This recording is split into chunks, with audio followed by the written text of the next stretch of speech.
adillah pada kami tak bodoh. Meski memang kami tak pandai, tapi kami berjanji akan tetap mengkritik sesuai isi hati.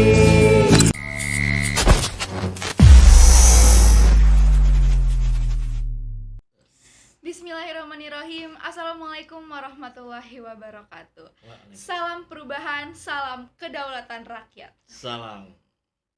Ya, balik lagi sama aku Vira dan Abi di sini. Jadi hari ini kita akan membawakan berita lagi seperti biasa. Bisa ditunjukkan thumbnailnya, Pak? Oke. Ada di sini. Ada di sini. Yap, ini dia judulnya Bawaslu liar. Sibuk urus Anies, abaikan indikasi kecurangan KPU. Sebentar, liar itu apa? Liar apa? Ini yang nonton nggak orang Sunda semua nih? Iya. Liar itu artinya pusing. Nah, Harus gitu, pusing. Pusing, membingungkan, ya begitu ya. Iya.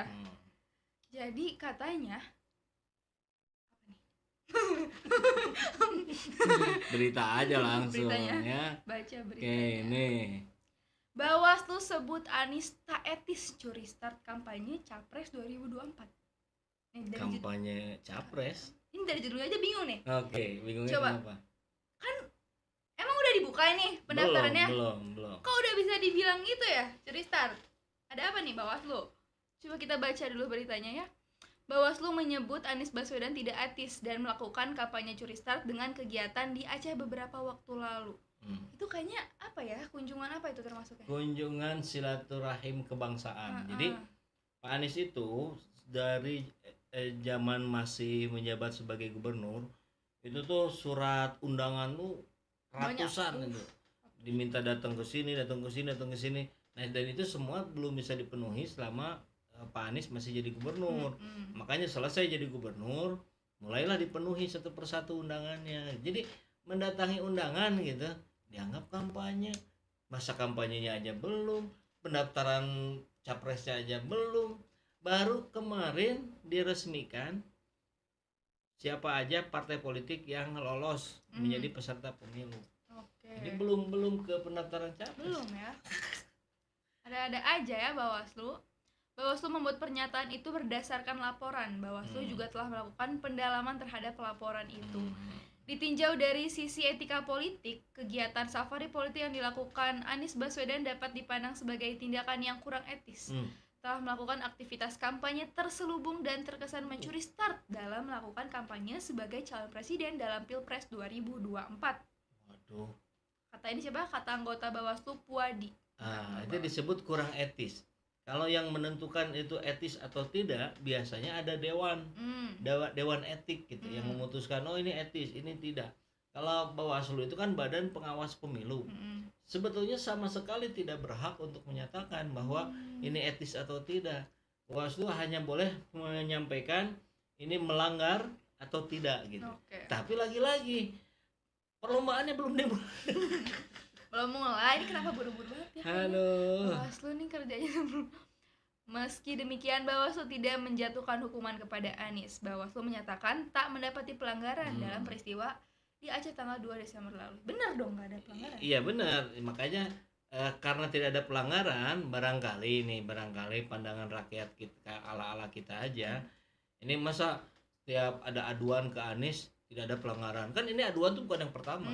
Kan Pak Anies sebelumnya ke Ciamis, sebelumnya ke tempat-tempat lain itu juga ada aja yang mengadukan.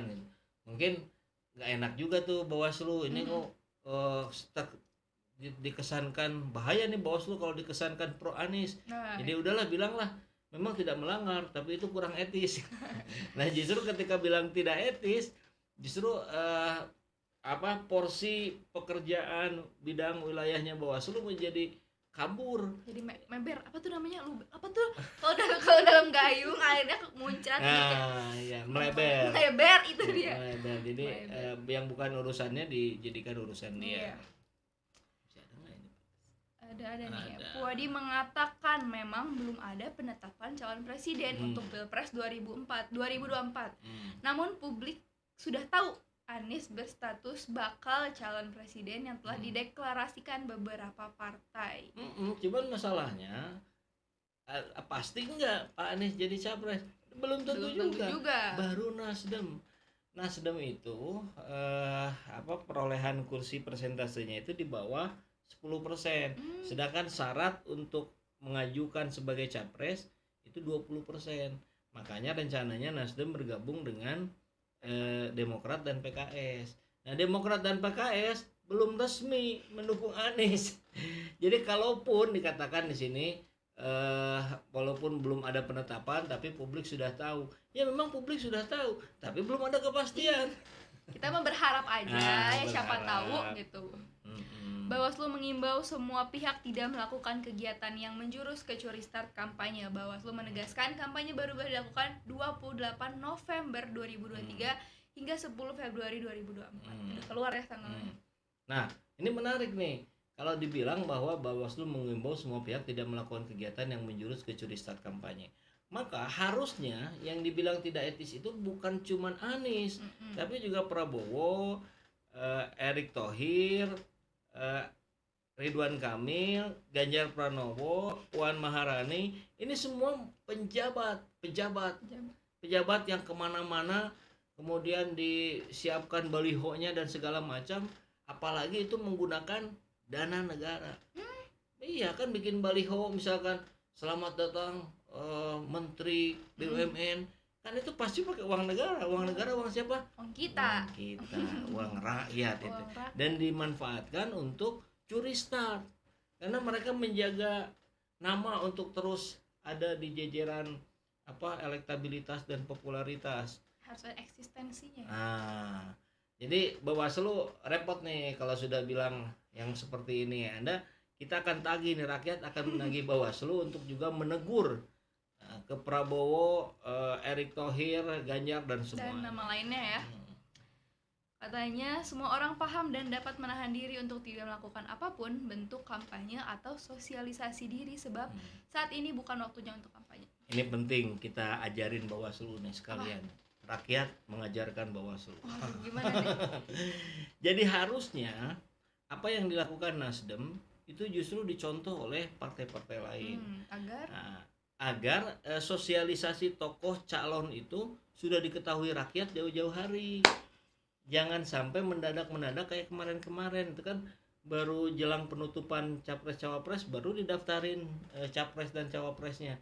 Kan orang tuh butuh tahu gambaran gitu. Butuh gambaran yang jelas, butuh waktu untuk mempertimbangkan. Jadi waktu setahun tuh sebetulnya cukup. Oh, ini calon dari Nasdem, Demokrat, PKS. Oh, ini calon dari PDIP dan Gerindra. Oh, ini calon dari Golkar, PAN dan P3 misalkan. Nah, dari setahun sebelumnya tuh dipaparkan. Nanti kan kita mudah mempelajarinya. Oh, ini kan kita harus mencari the best of the best. Yang terbaik dari yang baik-baik. Kalau nggak ada sebaliknya kita cari yang kejelekannya paling sedikit lah. Kan gitu. Nah, itu kan butuh waktu. Jadi ini saya kira kita kita ingatkan, kita kasih tahu Bawaslu kalau memang ada aturan yang masih bisa diubah, masih bisa diperbaiki, cobalah mulai dari sekarang diubah tuh. Justru harusnya jauh-jauh hari biar rakyat tidak beli kucing dalam karung. Betul sekali. Oke, ada lagi? Udah nih ya. Kita kayaknya pindah nih ke berita berikutnya. Tapi ini masih ada kaitannya sama yang tadi. PKS minta Ketua KPU jelaskan pertemuan dengan Ketum Partai Umat. Ini siapa yang bilang ini? Mardani Alisera, salah satu ketua DPP PKS. Oke. Ketua Partai Umat Ridho Rahmadi disebut bertemu 4 mata dengan Ketua KPU Hasyim Asyari sebelum pengumuman Partai Umat tak lolos verifikasi peserta pemilu. Ketua DPP PKS Mardani Alisera meminta agar Ketua KPU Hasyim Asyari menjelaskan pertemuan itu kepada publik. Makanya perlu klarifikasi, pertemuan private saja sudah tidak etis. Harusnya nggak boleh nih ya? Iya, nggak boleh. Tapi yang utama itu adalah bongkaran dari Tempo, koran Tempo itu membongkar tuh, kemarin udah dinaikin juga ke video. Ada indikasi yang cukup kuat kecurangan yang dilakukan oleh KPU pusat dalam menentukan partai mana yang bisa lolos menjadi peserta pemilu dan yang tidak. Konon katanya ada 3 partai yang diloloskan yang mestinya tidak. Itu ada Gelora, Garuda, dan PKN. Partai Gelora pimpinan Anies Mata konon katanya ini diloloskan untuk menggembosi PKS karena Gelora itu pecahan dari PKS. Kemudian PKN, Partai Kebangkitan Nasional, itu diloloskan untuk menggembosi Partai Demokrat. Dulunya orang-orang Demokrat itu. Kalau Garuda katanya balas jasa banyak bantulah katanya ya, bantu penguasa. Nah, Demokrat dan PKS itu ada di koalisi perubahan bersama Nasdem yang akan mengusung Anies Baswedan. Jadi ya benang merahnya kan kelihatan dari yang tadi. Ini seperti ada upaya yang terus-menerus dilakukan untuk menjegal Anies Baswedan menjadi capres. Kenapa begitu takutnya terhadap Anies Baswedan? Apa karena Anies Baswedan adalah sosok simbol satu-satunya di Indonesia hari ini yang identik sekali dengan perubahan, gitu, yang akan membawa negeri ini menjadi jauh lebih baik? Kenapa nggak mau Indonesia jadi lebih baik? Gitu? Didukung harusnya ya. Katanya menurut anggota Komisi 2 DPR, boleh saja ketua KPU bertemu dengan partai politik, tapi seharusnya tak sendirian atau 4 mata. Kan jadinya kita curiga ya, kalau 4 mata itu kenapa sih? Emang serahasia apa? Sampai kita nggak boleh tahu. Ini kan ada keterbukaan. Dan yang persoalannya bukan persoalan individual, kan ini persoalan yang menyangkut banyak orang. Iya betul. Jadi harusnya itu tuh betul tuh transparan. Iya. Transparan dan jangan sendiri meski ada pihak lain yang ikut katanya. Amin Rais ungkap ketua KPU bertemu ketum Partai Umat. Diketahui Amin Rais mengungkapkan isi pembicaraan A1. A1 itu apa ya? Valid lah, akurat infonya. Sebelum pengumuman parpol yang resmi lolos sebagai peserta pemilu 2024. Amin mengatakan informasi A1 yang dimaksud berasal dari ketua KPU Hasyim Asyari. Ya, yang ketemu dengan ketum Partai Umat ya Ridho. Jadi ini menarik satu lagi nih. Kalau tadi udah kita bahas yang Gelora, PKN, Demokrat, PKS. Nah, ini sekarang Partai Umat. Partai Umat kenapa dijegal? Padahal konon katanya data dia sudah lengkap di seluruh provinsi. Kan yang lolos itu yang pengurusnya lengkap di seluruh provinsi. Dan ininya DPD-nya kabupaten kota. Nah, Partai Umat dijegal biar nggak lolos karena membahayakan Partai Amanat Nasional. Jadi Partai Umat dulunya orang-orang PAN terus memisahkan diri. Kalau yang ini diloloskan untuk menggembosi, kalau ini diloloskan agar ini tidak diloloskan agar tidak menggembosi PAN. Ini nggak fair gitu kalau indikasi kecurangan itu benar ya. Dan kita rakyat belajar dari pengalaman. Bagaimana indikasi kecurangan di pilpres-pilpres sebelumnya pun sangat masif, terstruktur dan sistematis. Jadi TSM, terstruktur, sistematik, masif. Nah, ini yang akan terus kita pantau. Rakyat akan terus memantau, rakyat akan membukakan matanya. Dan ingat, hari ini CCTV ada di mana-mana. Ya. Apa coba? Intel. Apa? Enggak, kita semua punya CCTV. Oh, ya. Apa? Handphone. Handphone. Aduh, tebak-tebakan. Nah, kan kalau ada apa-apa tuh sekarang netizen kan cepet kan, cepet disiarin, cepet divideoin, cepet dilaporin. Jadi jangan lagi lah mencoba membodohi rakyat, mengakali rakyat, karena hari ini CCTV ada di mana-mana. Kita pun bisa. Nah, kita pun bisa melakukannya, gitu ya. Dan coba kita lihat sudah ada diskusi apa saja nih. Udah 200 lebih nih yang nonton bareng. Halo teman-teman penonton, kita bacain nih komen-komennya. Lir, global lalur. Tahu lalur? Lalur itu lalat. Betul nggak? Iya. Jadi Pak Mahmud nih menyebut nih, memang pusing nih banyak orang-orang yang mencoba mencari kesempatan dalam kesempitan untuk kepentingan dirinya sendiri atau masing-masing meren gitu maksudnya. Iya. Bawaslu ini memang luar biasa, internal KPU-nya nggak diurus. emang yang tadi kita bilang ya, Ya. yang tugas yang seharusnya ini kayaknya kelewat gitu. Melebar tadi ya. Melebar, iya. Namanya lagi kampanye 3 periode atau berpanjang ini gimana? Ya, tetap ada upaya untuk dibikin chaos, kemudian nanti muncul dekret perpanjangan presiden. Jadi presiden masa jabatan Pak Jokowi ditambah 2 tahun lagi. Bawaslu makin gak ada kerjaan, lebih suka ngejar-ngejar Pak Haji Anies ketimbang ngusut kecurangan rezim apa tuh? Covid. Covid. Maksudnya ya. Ya nggak apa-apa Bawaslu ngurusin Pak Anies Baswedan daripada nganggur nggak ada kerjaan. Ya tapi kalau yang diurusin yang nggak bener, ya gimana ya? Nah ini ada lagi nih dari Khoir, udah susah cari keadilan. Menarik nih. Pengadilan ada di hampir setiap kota. Pengadilan, kantor pengadilan. Tapi keadilan tidak ada di semua kota. Kok bisa itu ya? Harus dipertanyakan. Lanjut nih. Katanya kata Pak Samsul nih, KPU tidak akan berbuat jujur untuk Pilpres nanti. Wah, Mana Pak Samsul? ini Pak Semprul. Salah baca guys, Semprul. Ya, indikasi itu ada, tapi kita justru itulah Kawal. jihad konstitusi itu namanya. Lagi dari Pak Agus Budiono, yang laporin aja nggak tahu diri, kenapa nggak ikut aja kayak Anies. Ya itu tadi yang Abi bilang ya. Ya buktinya Ganjar ya komedian segala macem, kalian diam-diam baik. Kalau saya sih bodoh apa tuh, bodoh men. Mau siapa yang jalan-jalan silaturahmi tinggal ikut aja katanya. Betul.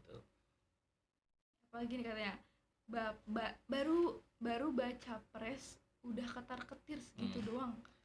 Bakal calon presiden. Baru bakal calon. Kebayang nanti kalau udah capres. Yang lebih dari ketar-ketir apa ya? Udah panas dingin kayaknya ya. Panas dingin. Apalagi nih KPU dan Bawaslu adalah orang-orangnya Jokowi, harus dijaga ketat, kalau tidak kita pasti dicurangi mereka. Ya, kita sulit untuk tidak berprasangka negatif karena ada jejak digital, rekam jejaknya yang membuat kemudian kita jadi trust issue kalau kata orang sekarang mah. Trust issue. Iya. Nah, akhirnya yang bisa kita lakukan ya janganlah, bahasanya mungkin bukan berprasangka negatif, waspada aja. Waspada, berhati-hati ya. Kita waspada saja, begitu ya.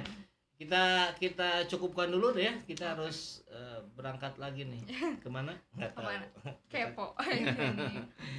Baik. Jadi, sahabat semua, closing statement.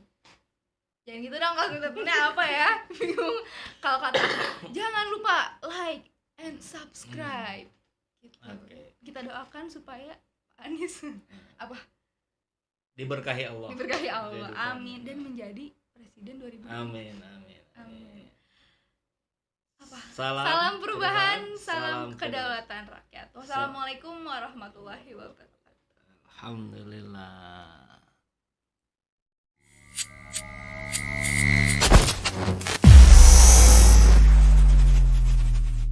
Alhamdulillahirrabbilalamin. Saat ini banyak sekali sahabat-sahabat dari Saiful Zaman Channel yang menjadi patron dari kegiatan ini, yang mendukung, yang mensupport dengan berbagai cara. Luar biasa, via WhatsApp, via grup, via media sosial lainnya. Bahkan tidak sedikit yang kemudian mendonasikan uangnya untuk perjuangan kami di medan dakwah ini. Ya jelas hal ini sangat membantu keberlangsungan channel ini karena kebutuhan pun kemudian bertambah. Tidak bisa lagi ini dikerjakan oleh 1-2 orang. Kita harus merekrut lebih banyak orang. Dan itu jelas membutuhkan dana yang tidak kecil. Nah, oleh karena itu buat sahabat-sahabat semua yang terus mendukung kami, doakan juga kami untuk mampu istiqomah, untuk mampu terus menyuarakan dan menggemakan suara hati rakyat. Dan seperti biasa, bagi yang ingin membersamai kami dengan membantu operasional channel ini, sahabat bisa mendonasikannya ke nomor rekening yang ada di bawah sini. Dan silakan untuk mengkonfirmasikannya ke nomor yang ada di sini.